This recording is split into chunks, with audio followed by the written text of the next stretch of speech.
అందరికీ నమస్కారం. Welcome to our channel. నిన్నటి వరకు 12 రాశుల్లో 4 రాశుల వారి గురించి గురుగారు చాలా చక్కగా వివరించారు. సో మరి ఇప్పుడు మిగతా రాశుల వారి గురించి కూడా మాట్లాడతాం. మనతో పాటు ఉన్నారు కేఎస్ఆర్ గారు. గురుగారు నమస్తే. నమస్తే అమ్మ. గురుగారు, ఏప్రిల్ నెలలో కుంభరాశి వారికి ఎలా ఉండబోతుంది అంటారు? కుంభరాశి వారికి కూడా కొద్ది వరకు మిశ్రమ ఫలితాలు ఉండేలాగా కనిపిస్తున్నాయి. ఏవైతే అవకాశాలు ఉంటాయో అవి నోటి దాకా వచ్చినట్టే వచ్చి అవి పక్కకి వెళ్ళిపోవడానికి అవకాశం ఉంది.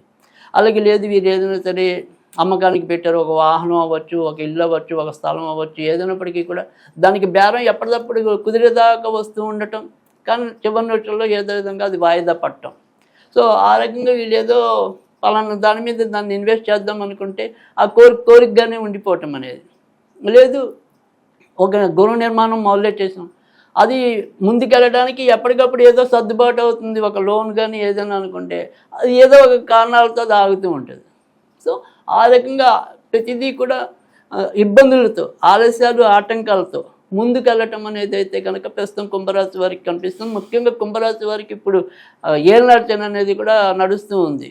తర్వాత రెండోది వచ్చేప్పటికి ఏంటంటే ఈ యొక్క రాహు అనేవాడు ఈయనకి ఇప్పుడు ప్రస్తుతం కుంభరాశికి రాశిలోనే సంచరించడం అనేది, తర్వాత వీరి యొక్క అష్టమాధిపతి అంటే రోగాధిపతి కూడా ప్రస్తుతం రాశిలోనే సంచరించడం అనేది, తర్వాత రాజ్యాధిపతి అంటే ఉద్యోగాలకి వాడికి సంబంధించిన వాడు కూడా రాశిలోనే సంచరించడం వల్ల ఏప్రిల్ నెలంతా కూడా ఉద్యోగాల పరంగా కూడా చికాకులు వచ్చే అవకాశం ఉంది. తర్వాత ఈ నరాలు పట్లు తప్పటం అలాంటి వాడికి సంబంధించిన అనారోగ్యాలు రావచ్చు. తర్వాత మైగ్రేన్ తలనొప్పి కానీ ఇలా మనం ఏమంటాం శిరస్సుకు సంబంధించినవి అలాంటి వాటిలో కూడా మధ్య మధ్యలో కొంత ఇబ్బందులు తలెత్తే అవకాశాలు ఎక్కువగా ఉన్నాయి. కనుక ఎలా చూసుకున్నప్పటికీ కూడా కుంభరాశి వారికి అప్పు ఏదో విధంగా సర్దుబాటు అయ్యి ఏదో అనుకోవటమే తప్ప ఆనందంగా సంతృప్తికరంగా వెళ్ళే పరిస్థితి లేదు. అంటే ఇప్పుడు సపోజ్ మనం ఏదో ఇందాక గృహ నిర్మాణం అయిపోయింది, దానికోసం ₹1,00,000 తెచ్చుకుంటాం ఎలాగల్లా వాళ్ళని వెళ్ళి బతిమాలి. కానీ ఆ ₹1,00,000లో 50,000 మనం దానికి ఉపయోగించగలుగుతాం. 50,000 ఇంట్లో ఉన్నట్టుండి ఇంకోళ్ళ కోసం ఖర్చు పెట్టాల్సి వస్తుంది. అంటే మన ప్రణాళికలు అనేవి ఏవైతే ఉంటాయో, మన ప్లానింగ్ అనేది ఏదైతే ఉంటుందో ఆ ప్లానింగ్ ప్రకారం సాగదు. సో ఏదో అనుకుంటే ఏదో జరుగుతుంది. అయ్యవారి బొమ్మ అర్థం అంటే కోత అవుతుంది అది. సో అందుకని ఆ రకంగా కొంత కుంభరాశి వాళ్ళు ఇబ్బంది పడటం అనేది అయితే జరుగుతుంది.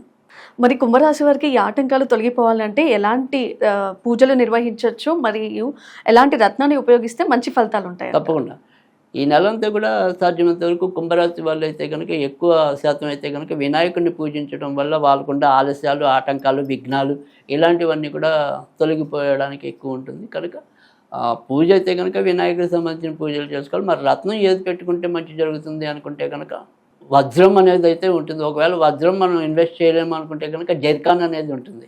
అంటే ఈ డైమండ్కి మారుగా వాడేది ఉంటుంది ప్రత్యామ్నాయంగా. సో దాన్ని జర్కాన్ అంటారు. సో ఆ జర్కాన్ పెట్టుకున్నట్టయితే కనుక మంచి జరుగుతుంది.